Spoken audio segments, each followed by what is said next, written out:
Good morning. Good morning. I am Eric Phillips, pastor of the North Stelton African Methodist Episcopal Church, and we are so glad to have you with us. I pastor here along with my wife, the Reverend Myra Phillips, who is unfortunately not able to be here with us.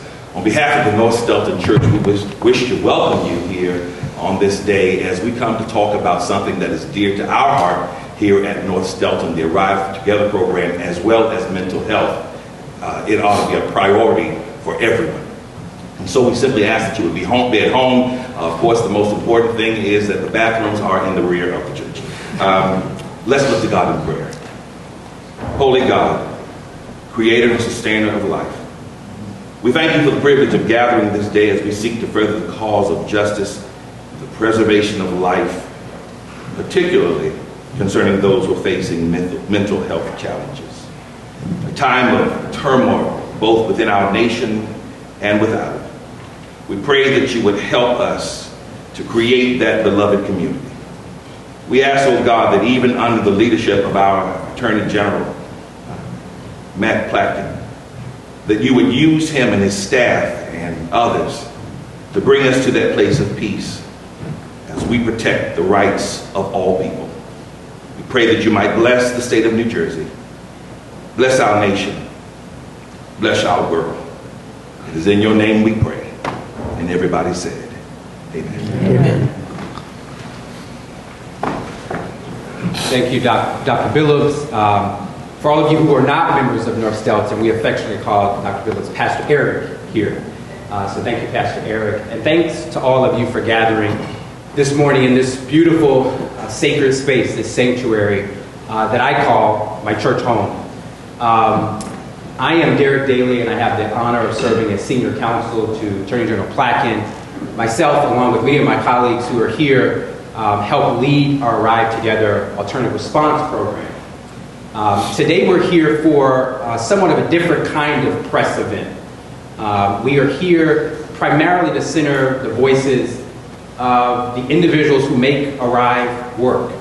Our law enforcement officials, mental health clinicians, and our community stakeholders. We're honored to have folks from all of our participating towns, our county prosecutor's office, Rutgers University Behavioral Health, and then North Stelton, their mental health ministry. They're all here today to talk about how Arrive works and what makes it such a success.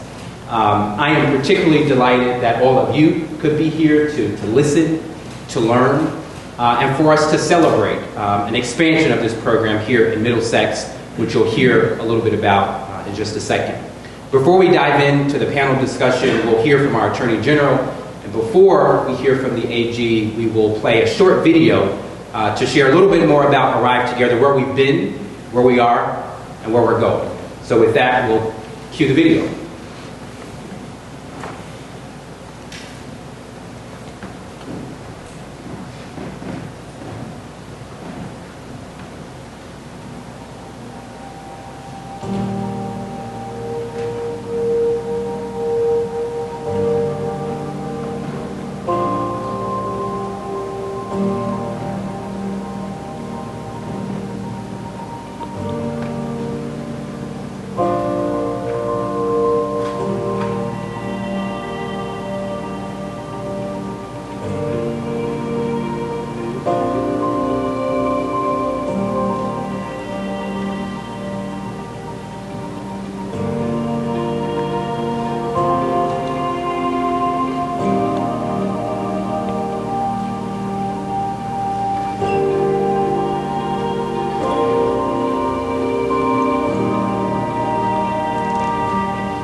With that, it's a delight to invite our Attorney General, Matthew Platkin, to offer some opening remarks.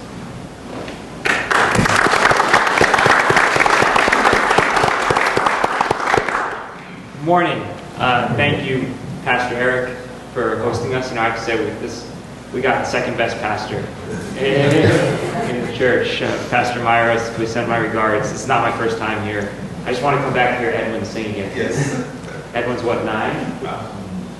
8? And saw him lead the choir here, so it's pretty impressive. Before I get to the topic at hand, I just want to express sorrow, but also outrage at what happened last night in Lewiston, Maine. Yet another American horror show unfolding before our eyes. I have a very close friend who lives in that community, and he went to bed last night not knowing if his friends and coworkers were killed. He actually does his holiday parties at that bowling alley. And yesterday I sat in court defending our concealed carry laws. I listened to a judge ask the NRA lawyer, if a community has a movie theater, this is a real question I was asked yesterday, not knowing what was going to happen last night. The community has a movie theater that has multiple shootings, not just one shooting, but multiple shootings. Could that community, under the Second Amendment, change their concealed carry laws to prevent future shootings? The NRA's lawyer didn't miss a beat. She said no, emphatically no. Maine has very few of the laws that we have here in New Jersey. They have no background checks, they have no red flag laws, which, based on the early reports, would have been implicated here. They have loose concealed carry laws. And the reason for that is because of the NRA. We're in court now protecting the very laws that we have against the same efforts that have produced the environment that allowed Lewiston to happen, and that unfortunately has happened in too many states across the country. So the stakes could not be higher. And we should all, in law enforcement, you all know too well the carnage that ensues in our community. We're not immune to gun violence here in New Jersey, but we do have one of the lowest rates in America. You're 6 times more likely to be shot and killed in Mississippi than you are in the state of New Jersey. That's because of our laws. That's because of the way our law enforcement enforces our laws. That's because we defend them. And we should make no mistake when we see a tragedy like this happen, there is a reason for it. We are the only country in the world that looks like us, that sees people hiding beneath bowling pins so they don't get massacred at a child's party. So with that, I'll turn to why we're here. I am really proud of Arrive. And I want to thank Derek, I want to thank Pastor Eric for hosting it. This is the most transformational work we're doing in the department. And I would argue it's the most transformational work being done in law enforcement anywhere in the country. And I'm not just saying that because I'm biased, though I am. It's because I've heard from attorneys general across the country who are looking at what we're doing. Just this week, I was on a call with attorneys general from across the country talking about our progress in Arrive. It was the same call that I had 6 months ago with them, and they were stunned by how much progress we had made just in that 6 months. And it's because of the folks in this room. It's because of prosecutors like Prosecutor Ciccone, who's been a leader here in Middlesex County in expanding this. We're now here to talk about, we're up to about 400,000 people right there in Middlesex County alone are covered by an Arrive program. I'm particularly grateful to our legislature and to Governor Murphy. And I know Speaker Coughlin wanted to be here today, but he's been a staunch supporter of this program, who gave us last year $10 million to make New Jersey the first state in the country to expand an alternative response program statewide. And I got to tell you, when we got that money, I felt a little bit like dog catching the car, because I'd been promising them people we could do it, and then they called our bluff. But the amazing thing is we've done it. We're doing it. By the end of this year, Arrive will be operational in all 21 of our counties. That is incredible progress in a very short period of time. I want to thank Derek, who, as you know, is senior counsel, who's been working on this with me pretty much since day one. Tiffany Wilson, who joined us from We're not going to get into the Middlesex Union competition here because it's healthy in our office, but from Union County Prosecutor's Office, who leads our Office of Alternative and Community Response, who has been, and the two of them have been spearheading this work statewide. But really, I want to thank all of you, our law enforcement officers, prosecutors, I see here, our county leaders and municipal leaders. Mayor, thank you for being here. Our mental health providers, and the people who have benefited from this program.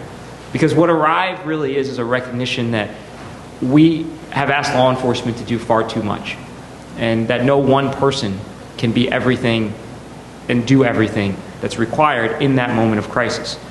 And the best news about ARRIVE is that it's working. And it's working in every kind of community. It's working in places like Edison with over 100,000 residents. It's working in smaller communities like Highland Park. It's working in our largest cities and our most rural communities. And that's because the issues of mental health, addiction, and behavioral health crises are not unique to a particular community. They're universal. And unfortunately, so many of those crises, in those moments of crisis, people call 911 because they have nowhere else to turn. And so what we're doing is responding to those calls in a way that's more enlightened, and that ultimately provides people the help they need while building up community trust. In Middlesex County alone, we've helped over right about 60 people. We've had no injuries. We've had better healthcare outcomes, and we're building trust. Across the state, through our ARRIVE programs, we're over 1,300 people helped now. Again, no injuries, better healthcare outcomes, building trust. And as this program expands, we're seeing now, you're going to see that number expand exponentially. Derek, we're up to over 20% of the state's population now is covered by ARRIVE. I'm looking forward to that day when it's 100%, which we will get to. But the reason why we're going to get there is because of the collaborations of folks in this room. I could talk about it till we're blue in the face, but the buy-in from our law enforcement community, from mental health, and our healthcare providers has been extraordinary. 34% of the calls in Middlesex County to ARRIVE were made by other officers asking for an ARRIVE response. That's a testament to the buy-in that law enforcement has had here and the belief that this program works. So when we do this, and as we expand it, we're going to see it continue to work. We're going to see it continue to save lives. We're going to see it continue to keep officers safe, our civilians safe, our residents safe, and most importantly, get them the health care that they need in a way that, like I said, builds trust and avoids those bad outcomes. This is a very diverse county.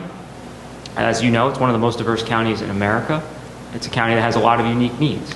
And it sits in a state that is one of, if not the most diverse states in America, that has a number of communities with unique needs. That's why as we expand ARRIVE, and Yolanda Melville, Senior Counsel and Director of Community Engagement, is here, we will continue to work with communities, and ARRIVE will continue to look different in different communities. It looks different in different communities in Middlesex County. It'll look different in different communities across our state.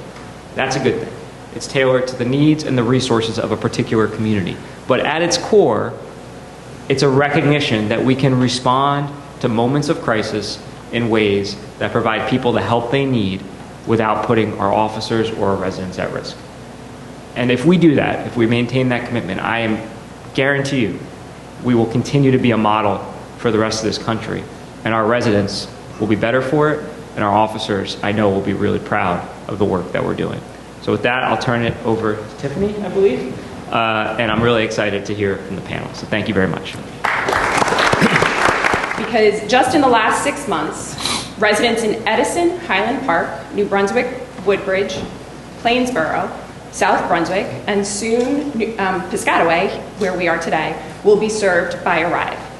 That is approximately 860,000 Middlesex County residents who will be serviced by ARRIVE just in 6 months. I think that's an amazing number and a true testament to the people that are at this table and that are in this room. ARRIVE has also seen positive outcomes that were documented in March by the Brookings Institution and continue to hold true in the data we are seeing in the months since. There have been fewer uses of force than statistics would anticipate. There have been no arrests, no injuries, and no racial disparities. But I have to admit that what I'm most excited about today is that you all will get to see what I get to see every day. Just a small sampling of the together portion of what Arrive Together is all about. You're going to hear from the leaders that said yes, to a small representation of the people doing the work for Arrive. So in the room, we have a number of chiefs, a number of officers, a number of Arrive officers. We have mental health professionals and mental health leaders, and they're being represented by some of the people that you will see today. And all of this being done alongside our community stakeholders. Arrive in Middlesex County is a true collaboration. It is everyone working together, leveraging often stretched resources to work for a common goal. And I hope that today we will get a small flavor of what the relationships, partnerships, and passion and desire to continue to approve the program that I have been able to see from the people that are at the table and the organizations that they represent, including other municipalities and other agencies, all of which make Arrive a success here in Middlesex County. So I want to introduce you to our esteemed panel here. I'm going to start on the far side of the Attorney General. So way at the end there, we have Greg Fitzpatrick from Rutgers University Behavioral Health Care and RWJ Barnabas. Next to him, we have Beth Rodriguez, one of our mental health screeners, and most importantly for today, one of our Arrive team members here in Middlesex County. Next to Beth, someone who is probably no stranger to the people of Middlesex County, the esteemed prosecutor of Union County, Yolanda Ciccone. Obviously, you've met the Attorney General already. We have Sergeant Matt Michkowski from Edison and Detective Brian O'Mara from Highland Park, two of our Arrive officers. And then rounding out our panel is Reggie Dorsey. Reggie is a licensed social worker and counselor and has been for over 15 years. He's also been a 30-year advocate of children here in New Jersey and also a member of the mental health ministry here at North Stelton. So I want to thank them for being here. I want to thank all of you for being here. And with that, I'm going to kick it off with a question to Attorney General Platkin.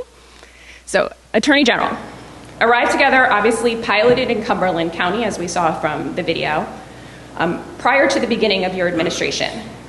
Why was it important for you not only to maintain it, but to prioritize its expansion?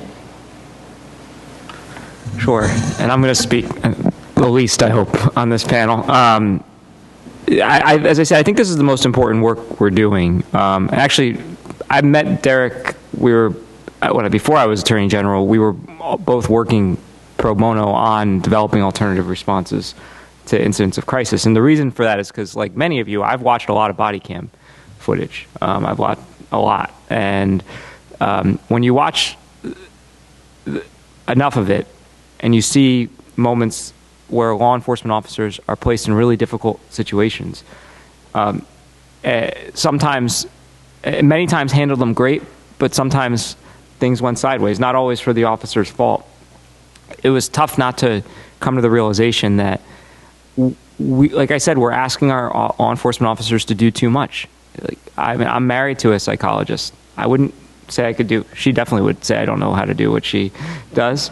And if we can't recognize that we're putting our officers in a difficult position, then I think we're missing the reality here. And so it seemed to me very obvious that we could bring resources to bear that already in many cases exist, but we're operating sometimes in silos, and break down that culture of, only law enforcement can respond.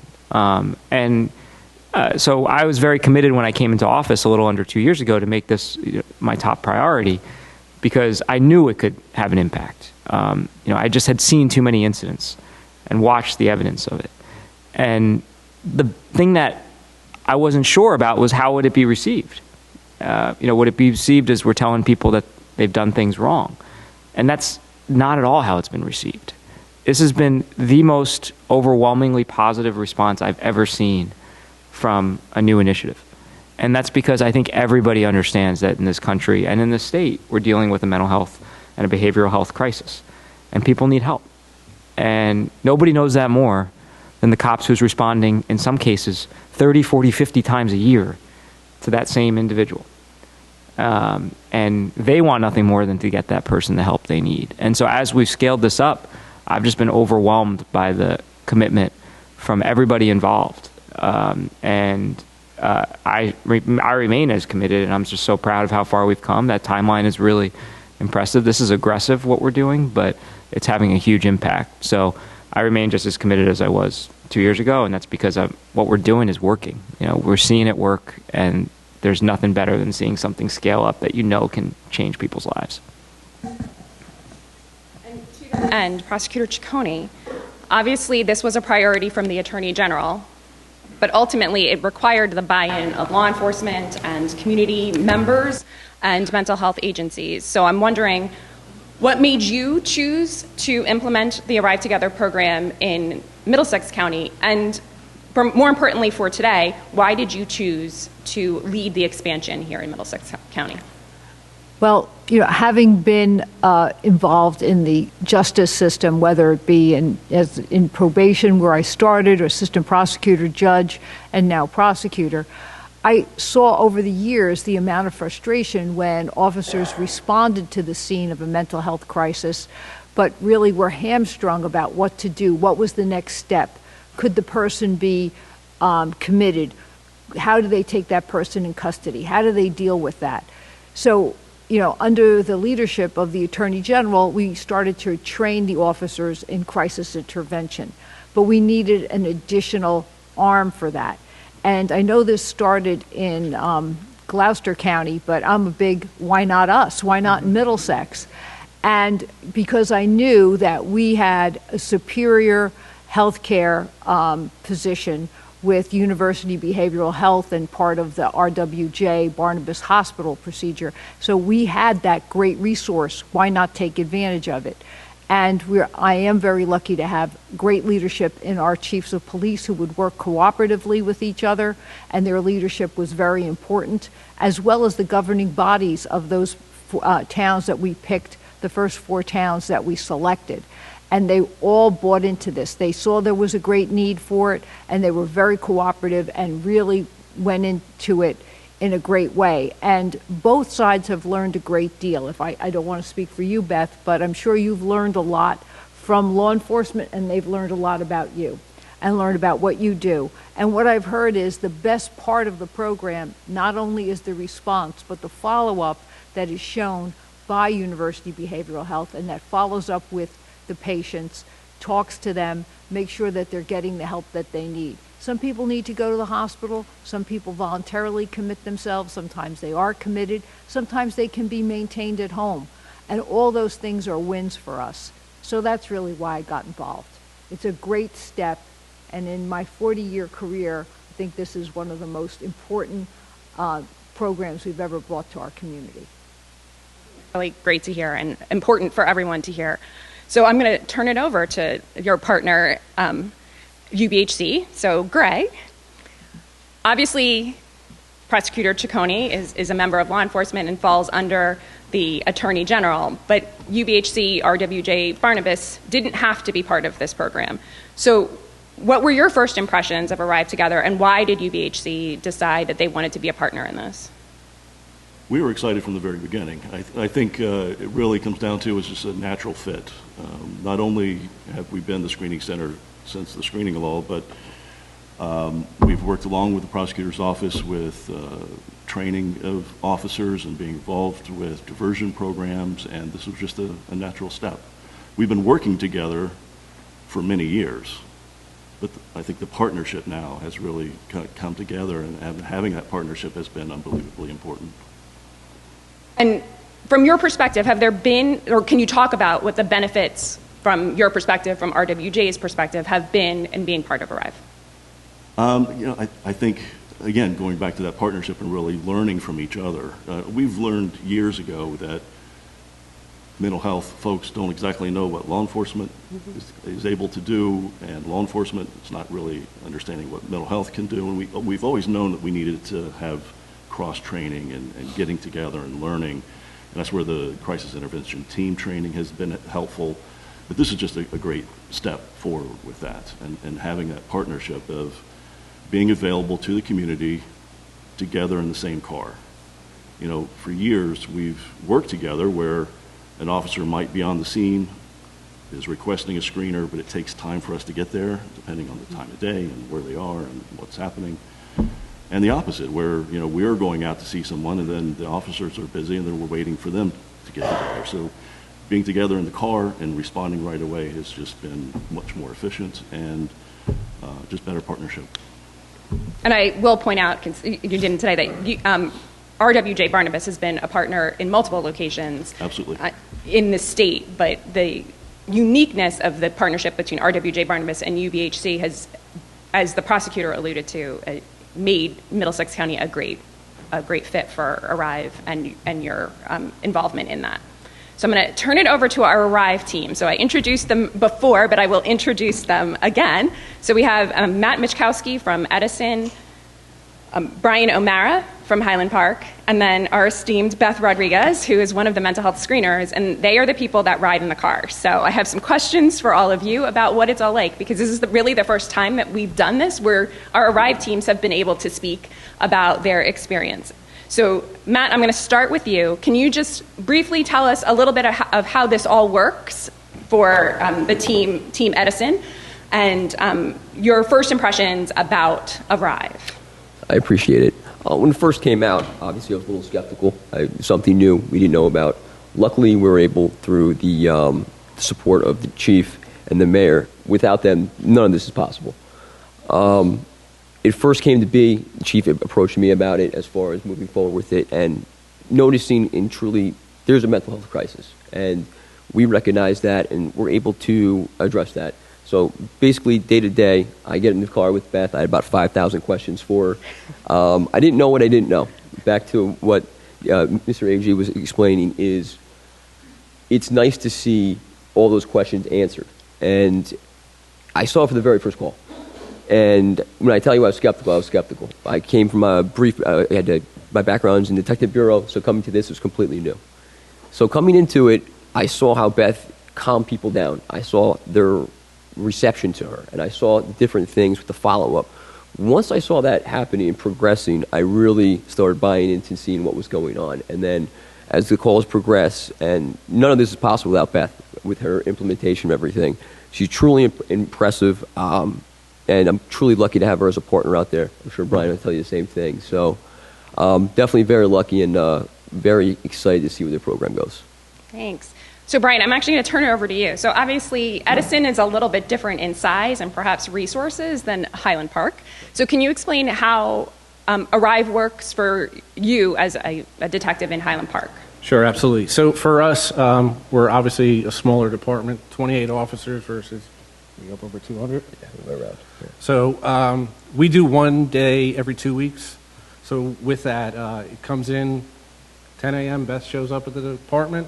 We check in, go over, what's gone over the last 2 weeks. She tells me what follow-ups we have to do. I tell her any referrals I have from within inside our PD, and then we get to it, go out and speak to the community. And being a smaller department, the fact that we have this resource now, right? So it runs for 8 days out of the 2 weeks. We give up 1 day, which it's a lot for a small department, but from that we get 7 extra days of access to Beth and the team, and it's tremendous. And I will add to what Matt said, I don't know if you could have picked a better ambassador than Beth. 100%. So clearly it is the Beth fan club today.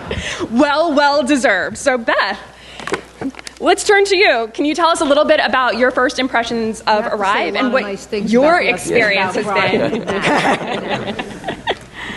Right. So I was actually very excited when I was approached about the opportunity. I've been working with acute psychiatric services for 5 years now, so screening is not new to me.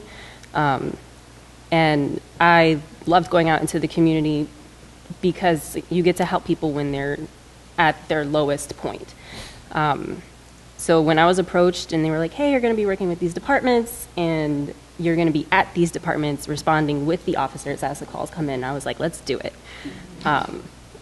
I saw it as an opportunity to educate and learn, and that's really what it's been. Like Matt said, I get asked 10 million questions all the time, and I'm happy to answer all the questions, and then I ask questions in return.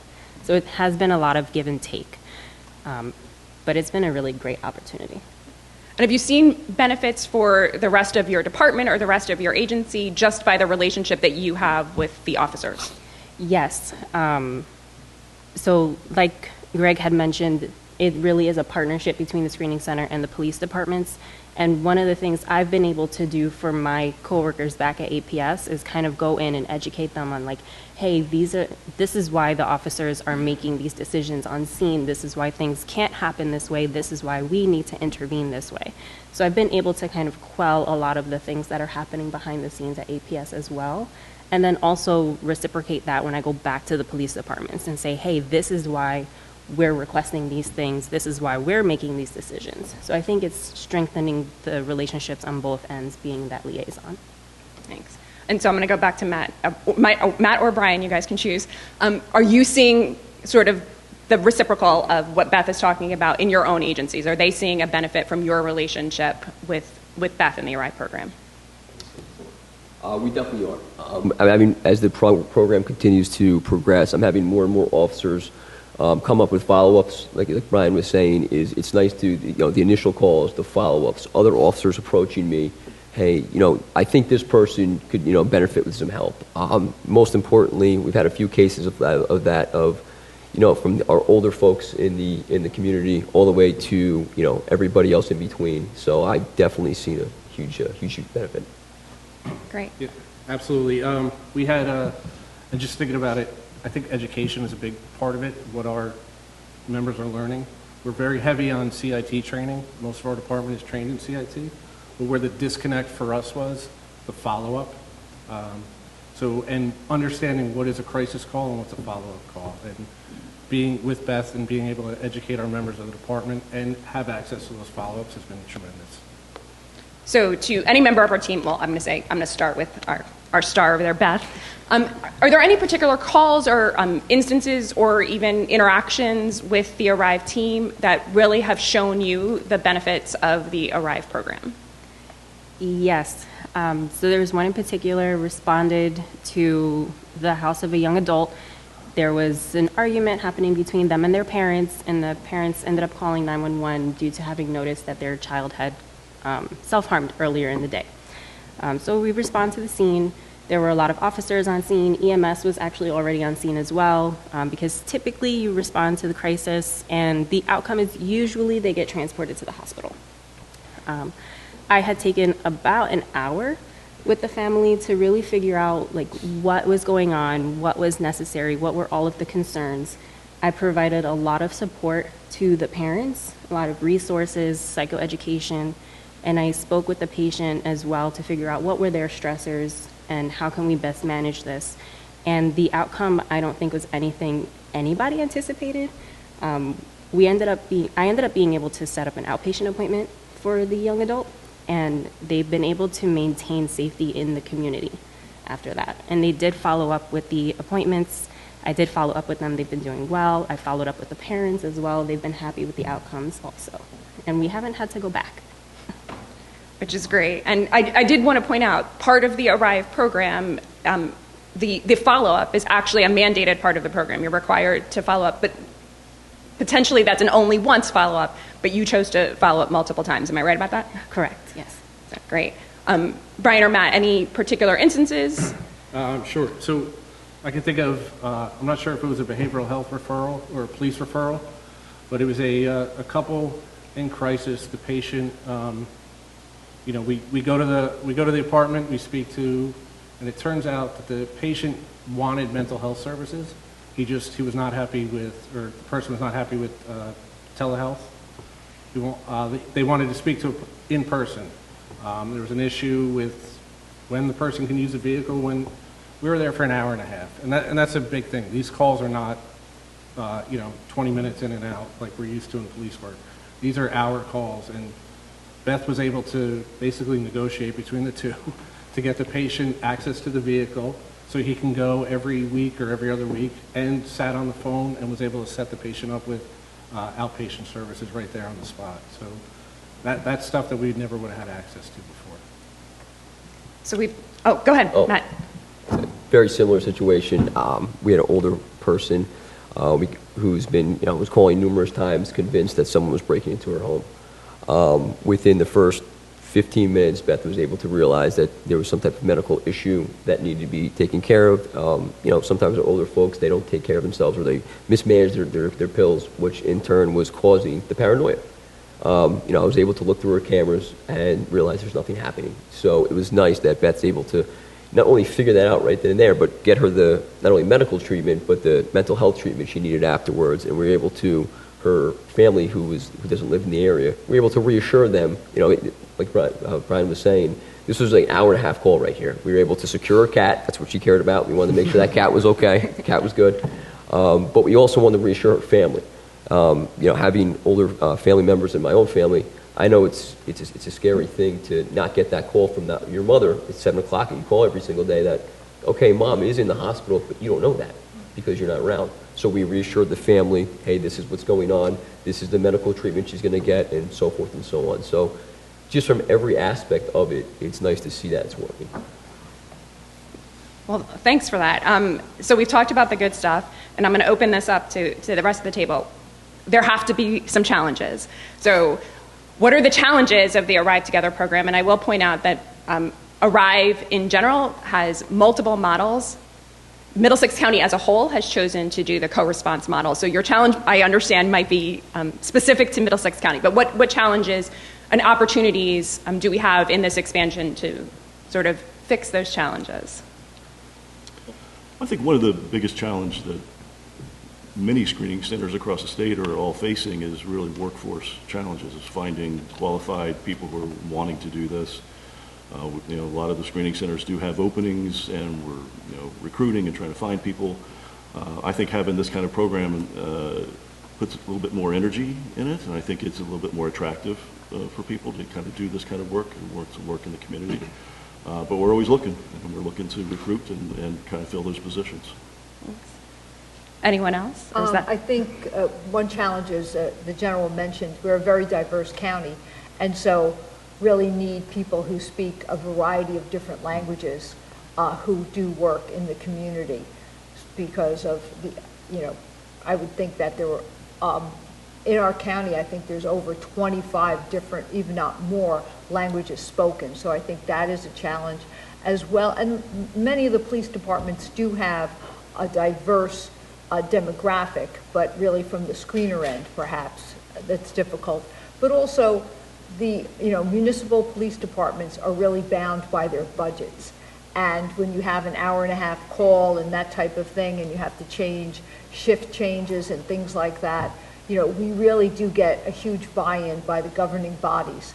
But there are economic challenges as well as just scheduling challenges to all of that. So I have to really, I'm very grateful to our chiefs who are able to really do that extra work to get everybody available and on the road for this. Absolutely, and I think I do want to highlight, because I think Brian mentioned it, but I don't know that it was clear. The way it works for a small town like Highland Park is, as part of the Arrive team in Middlesex County, they have the benefit of their corresponding municipal departments who are really sharing services with them. So those departments are covering Highland Park on the days that Highland Park doesn't have the resources, and I think that collaboration is something that has really come out of this program, and it's really great to see.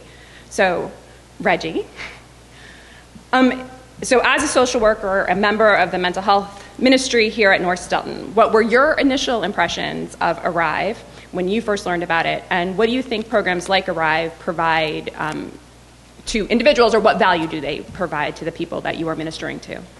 Thank you. First of all, just very, very excited to be a part of the panel, and our ministry kicked off in May. The theme of our ministry is prayer and self-care, because we believe that spiritually as well as individuals caring for themselves is absolutely important for our overall well-being and health. Arrive certainly looks at what we think is important, is the community.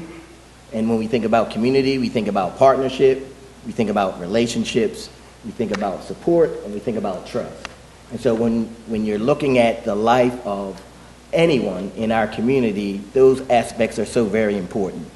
I think just the fact that the different agencies, the law enforcement, mental health, health communities are coming together, it lets the community know that people are coming together for their well-being, and that it's important to see that there's trust between those entities, and that they also can trust the services that are being provided. And then, as has been talked about quite often this morning, is the issue of follow-up.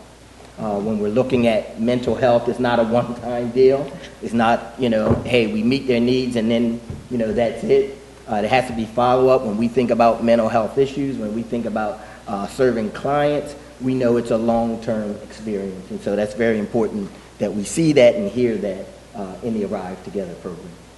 Great. And as we put up any Arrive program, we always want to partner with our community partners and other agencies and ministries like yours. So I'm going to come back to you and ask, from what you know of the Arrive Together program, obviously you're not a day-to-day member like Beth and Matt and Brian, but what, if anything, if you had a magic wand, would you change or expand or improve upon knowing what you know about the program, particularly as it relates to that community relationship? Yeah, well, hey, I'm excited for the fact that we're having this event here in the church. We feel like the faith community is a significant part of the community. And so we think that needs to have a vital role as well.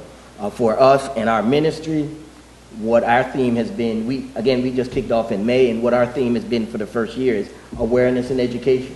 And we think that's so important for our community to know about, what mental health is about, to be able to demystify the stigma of mental health, to know that it's okay to reach out for help and services. And I think it was said earlier, I think the issue of diversity is so important. It's absolutely critical that people in the community see people like themselves providing the services that they're going to be taking hold of. So that, I think that would be key for us.